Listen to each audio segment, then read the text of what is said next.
আমি জানি তোমার অনেক টাকা এবং সেটা অনুমানও করতে পারি। না, আর্থিক অসুবিধা নয়, অন্য অসুবিধা আছে। আচ্ছা, আপনার এই ব্যাপারে এত কৌতূহল কেন? মানে আমরা তো বলছি আমরা এই ব্যাপার নিয়ে কোনো কথা বলতে চাই না। না, একজন মানুষ সে অসুস্থতা নিয়ে বাঁচছে, তাকে ঘরের মধ্যে দিনের পর দিন বন্দি করে রাখা হচ্ছে, এটা তো এক ধরনের নির্মমতা। তাতেই আমার কৌতূহল হচ্ছে যে একটা মানুষকে আমরা সুস্থ করে তোলার চেষ্টা করছি না কেন, সেই জন্য আমি জানতে চাই। আমি যদি এখানকার কেউ হয়েই থাকি, আমি যদি এখানকার সদস্য আস্তে আস্তে হয়ে উঠি, তাহলে এইটুকু প্রশ্ন তো আমার পক্ষ থেকে থাকবে। আচ্ছা গুরুজি, এখানকার সদস্যদের কি কোনো প্রশ্ন করার অধিকার নেই? কিছু কিছু বিষয়ে নেই। ও, তাহলে আমি দুঃখিত।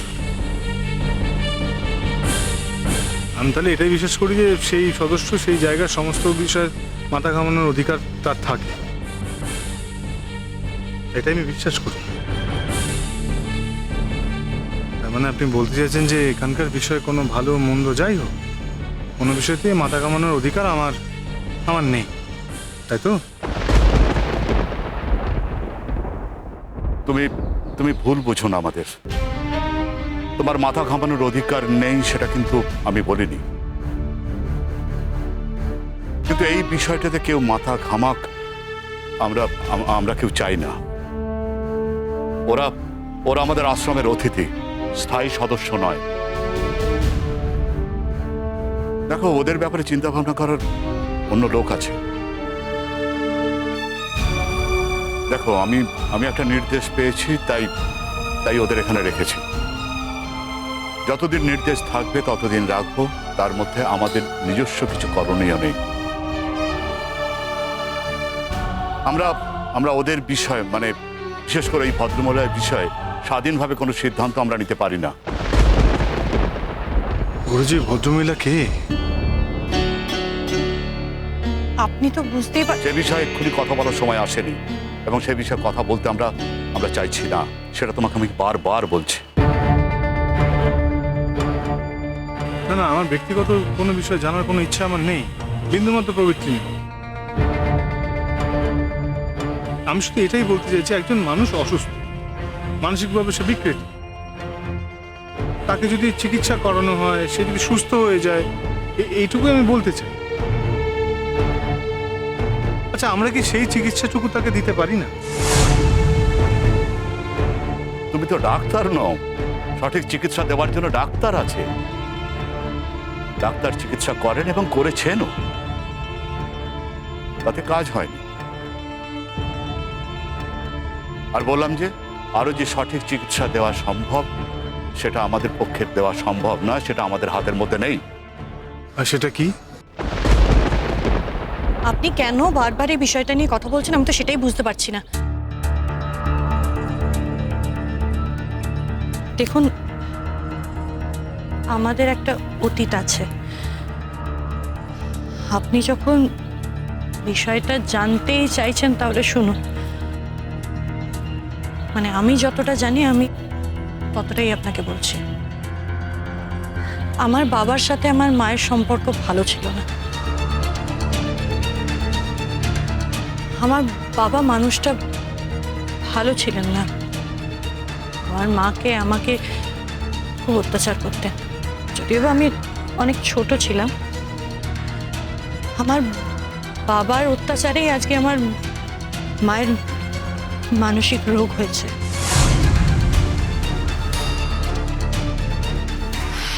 তবে একদিন একজন মানুষ আমাদেরকে ওখান থেকে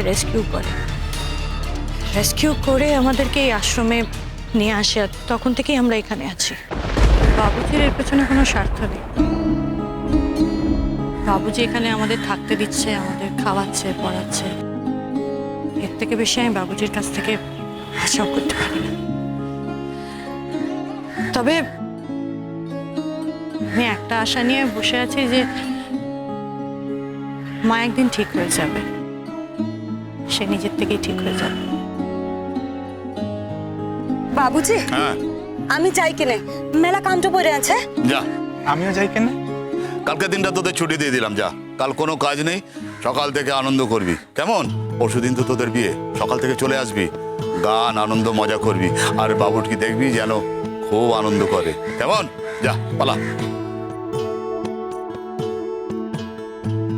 মা, আমি এবার যাই, অনেকগুলো কাজ পড়ে আছে। ঠিক আছে বাবুজি। কি গো, কেমন লাগছে তোমার? ভালো শুধু ভালো?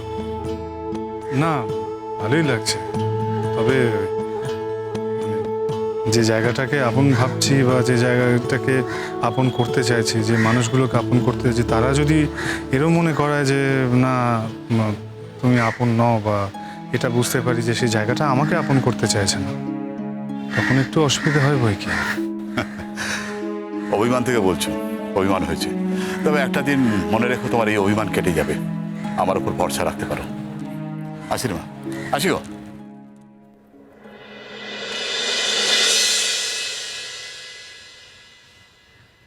আমার মাকে নিয়ে আপনার এত সমস্যা কিসের? তুমি চাও না তোমার মা সুস্থ হয়ে উঠুন, তোমার মায়ের চিকিৎসা হোক, তোমার মা ভালো হয়ে উঠুন? এটা তুমি চাও না? আপনি কি বলতে চাইছেন? আমি চাই না আর আপনি চান? মায়ের থেকে মাসির দরদ বেশি হয়? আমি তো সেটাই জানতাম। এখন দেখছি মায়ের দরদটা এখানে মানে এক্ষেত্রে এতটাই কম যে এক্ষেত্রে মাসির দরদটা বেশি হয়ে উঠছে। কি বলতে চাইছেন আপনি? না, কিছু না। না, আপনি কিছু তো নিশ্চয়ই বললেনই। হ্যাঁ, বললাম। আর আমি কি বলেছি সেটা তুমি ভালো মতো বুঝেছো। এই মেয়েটা তুই আমাকে সকাল থেকে খেতে দিবি না? তুমি আবার বেরিয়ে এসেছো মা? হ্যাঁ, বেরিয়ে এসেছি।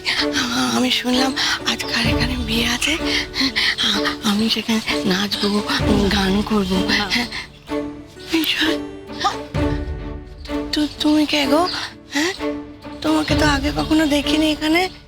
না না, কি করে দেখবেন? আমি তো এই কয়েকদিন হলো এসেছি, সেই জন্য অত দেখেননি। তোর মুখের ভেতর না একটা কি সুন্দর মায়া আছে জানো, তোমাকে দেখলে খুব ভালো লাগে, খুব ভালো লাগে। আমারও খুব ভালো লাগে আপনাকে, আপনার মধ্যে একটা মা মা ব্যাপার আছে। হ্যাঁ, আপনি কেমন আছেন? ভালো নেই,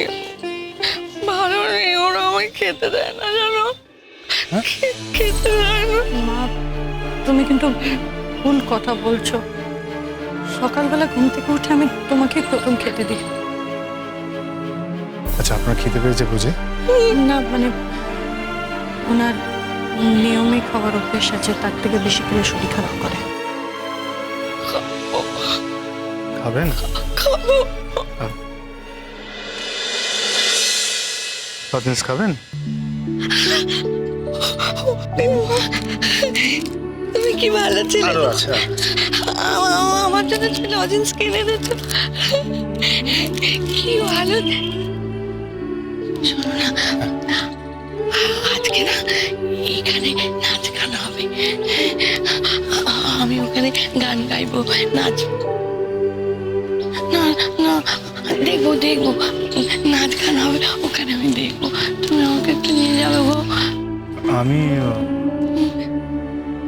ওরা সবসময় আমাকে ভেতরে পড়ে রাখে, বেরোতে দেয় না।